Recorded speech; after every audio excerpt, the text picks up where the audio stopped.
అందరికీ నమస్కారం. నేను మీ హరిప్రియ.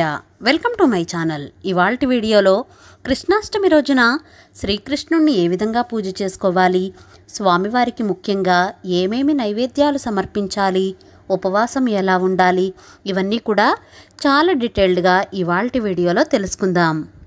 శ్రీ మహావిష్ణువు 8వ అవతారమే శ్రీకృష్ణుని అవతారం. శ్రీకృష్ణుడు దేవకీ వసుదేవులకు 8వ బిడ్డగా జన్మిస్తారు. కృష్ణాష్టమి అంటే కృష్ణుని జన్మదినం, అంటే కృష్ణుని పుట్టినరోజు అని అర్థం. శ్రావణమాసంలో కృష్ణపక్షంలో అష్టమి తిథి రోజున రోహిణీ నక్షత్ర సమయంలో కృష్ణుడు జన్మించారు. అందుకే దీన్ని కృష్ణాష్టమి, జన్మాష్టమి, గోకులాష్టమి, అష్టమి రోహిణి, ఉట్ల పండుగ ఇలా రకరకాల పేర్లతో పిలుస్తూ ఉంటారు. మనం ఈ పూజను అష్టమి తిథి ఉన్నప్పుడు చేసుకోవాలి. ఈ 2025 సంవత్సరంలో ఆగస్టు 16వ తేదీ శనివారం రోజున కృష్ణాష్టమిని జరుపుకోవాలి. కృష్ణాష్టమి రోజున చిన్ని గోపాలుడు ప్రతి ఒక్కరి ఇంట్లో అడుగు పెట్టాలని ఆ చిన్ని కృష్ణయ్య పాదాలను బయట నుంచి ఇంటి లోపలి వరకు వేసుకుంటాం కదా, లేదా మీరు పూజ చేసుకునే ప్లేస్లో అయినా సరే చిన్ని కృష్ణయ్య పాదాలు తప్పకుండా వేసుకోండి. వీడియోలోకి వెళ్లే ముందు చిన్న ప్రకటన. శ్రీ కనకదుర్గ జ్యోతిష్యాలయం గురువుగారు సాయిరాం గారు కుటుంబ సమస్యలు, ప్రేమ, పెళ్లి, ఉద్యోగం, వ్యాపారం, విదేశీ ప్రయాణం, మానసిక సమస్యలు, భార్యాభర్తల సమస్యలు, ఇలా మీకు ఏ సమస్య ఉన్నా సరే ఒకసారి గురువుగారికి ఫోన్ చేయండి. శాశ్వతంగా పరిష్కారం తెలుసుకోండి. మనం ఈ పూజను పూజామందిరంలో చేసుకోవచ్చు, లేదా సెపరేట్గా పీఠం పెట్టుకునైనా సరే పూజ చేసుకోవచ్చు. ఈ కృష్ణాష్టమి రోజున తెల్లవారుజాముని నిద్రలేచి తలంటు స్నానం చేసి ఇల్లు వాకళ్ళు శుభ్రపరచుకోవాలి. పిండి వంటలు, అనేక రకరకాల వంటలు స్వామివారికి నైవేద్యం పెట్టడం కోసం తయారు చేసుకుని పూజా మందిరాన్ని కూడా అలంకారం చేసుకుని పూజకు అన్నీ సిద్ధం చేసుకోవాలి. శ్రీకృష్ణుని పూజను ఎవ్వరైనా సరే చేసుకోవచ్చు. మన శక్తి మేరకు పూజ చేసుకోవచ్చు. ఆ స్వామికి ఎంతో ఇష్టమైన నెమలి పింఛాలతో, తులసి మాలలతో, పూసల దండలతో అందంగా అలంకారం చేసుకోవచ్చు. ఇంకా గంధం, కుంకుమ బొట్లు పెట్టి సిద్ధం చేసుకోవాలి. దీపపు కుందుల్లో కూడా ఆవు నెయ్యి వేసి, ఒత్తులు వేసి, గంధం కుంకుమాలతో అందంగా అలంకారం చేసుకోవాలి. ముందుగా దీపారాధన చేసుకుని దీపపు కుంది దగ్గర అక్షింతలు, పువ్వులు పెట్టి దీపజ్యోతికి నమస్కారం చేసుకోవాలి. ఆచమనం చేసి సంకల్పం చెప్పుకొని మనం ఏ పూజ చేసినా, ఏ వ్రతం చేసినా వినాయకుణ్ణి పూజిస్తాం కదా, పసుపు వినాయకుణ్ణి కానీ, గణపతి విగ్రహాన్ని కానీ షోడశోపచారాలతో పూజించాలి.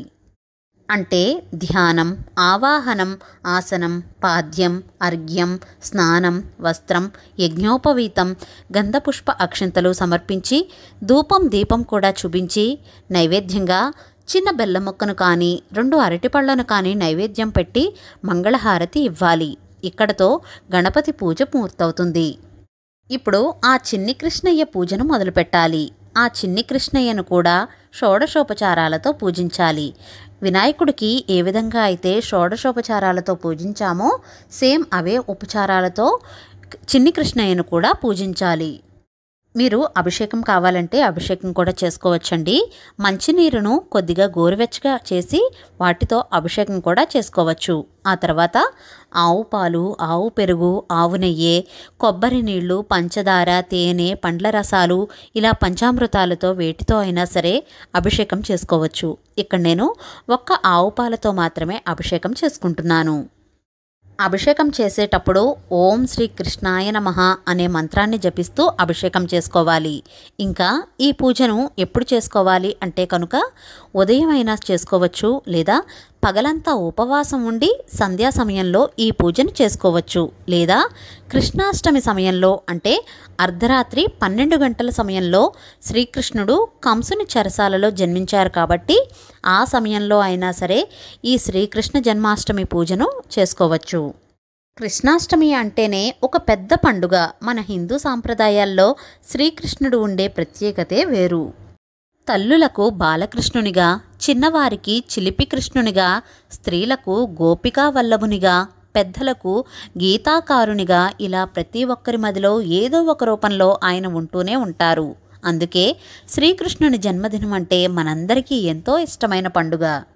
కృష్ణుని శ్లోకాలు, పద్యాలు, పాటలు అన్నీ కూడా చక్కగా పాడుకోండి. కృష్ణాయ వాసుదేవాయ దేవకీ నందనాయ చ నందగోపకుమారాయ గోవిందాయ నమో నమః అని కానీ, ఓం కృష్ణాయ వాసుదేవాయ హరయే పరమాత్మనే ప్రణతః క్లేశనాశాయ గోవిందాయ నమో నమః అని శ్లోకాలు చెప్పుకోవచ్చు. ఈ శ్రీకృష్ణ అష్టోత్తర శతనామావళి చదువుకుంటూ తులసి దళాలతో, పువ్వులతో, అక్షింతలతో పూజ చేసుకోవాలి. స్వామివారి అష్టోత్తరాలు, సహస్రాలు, స్తోత్రాలు, కృష్ణాష్టకం, శ్రీకృష్ణ లీలలు, భాగవతం, భగవద్గీత మీకు ఏది వస్తే అవన్నీ కూడా చదువుకోవచ్చు. ఇవేవి మేము చదువుకోలేము, అంత సమయం లేదు, వీలవ్వదు అనుకునేవారు కనీసం ఆయన నామాన్ని జపించిన ఎంతో పుణ్యఫలం. జై శ్రీకృష్ణ అని కానీ, రాధేశ్యామ్ అని కానీ, రాధాకృష్ణ స్వామినే నమో నమః అని జపించడం వల్ల కానీ జన్మజన్మల పాపాలు అన్నీ పటాపంచలు అయ్యి అనంతమైన పుణ్యఫలాలు లభిస్తాయని మనకు పురాణాల ద్వారా తెలుస్తున్నాయి. కృష్ణాష్టమి రోజున పగలంతా ఉపవాసం ఉండి సాయంత్రం పూజ చేయడం వల్ల ఆ స్వామివారు మన మనసులో ఉన్న అభీష్టాలన్నీ కూడా తీరుస్తారు. ముఖ్యంగా సంతానం లేని వారికి ఈ పూజ చేస్తే ఖచ్చితంగా సంతానం కలుగుతుంది. ఉపవాసం ఉండలేని వాళ్ళు ఒంటిపూట భోజనం కూడా చేయవచ్చు. అష్టోత్తరాలన్నీ చదువుకున్న తర్వాత ధూపం దీపం చూపించి నైవేద్యంగా మన శక్తి కొలది ఎన్ని రకాల నైవేద్యాలు అయినా సరే సమర్పించవచ్చు.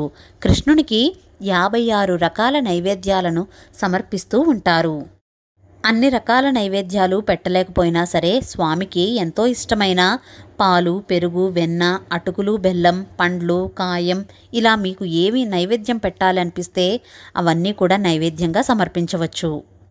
నైవేద్యంగా పెట్టే ప్రతి పదార్థం పైన తులసి దళాన్ని ఖచ్చితంగా వేసి నైవేద్యంగా పెట్టాలి.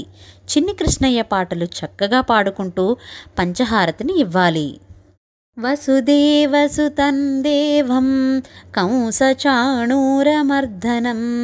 దేవకీ పరమానందం కృష్ణం వందే జగద్గురుం శ్రీకృష్ణం వందే జగద్గురుం.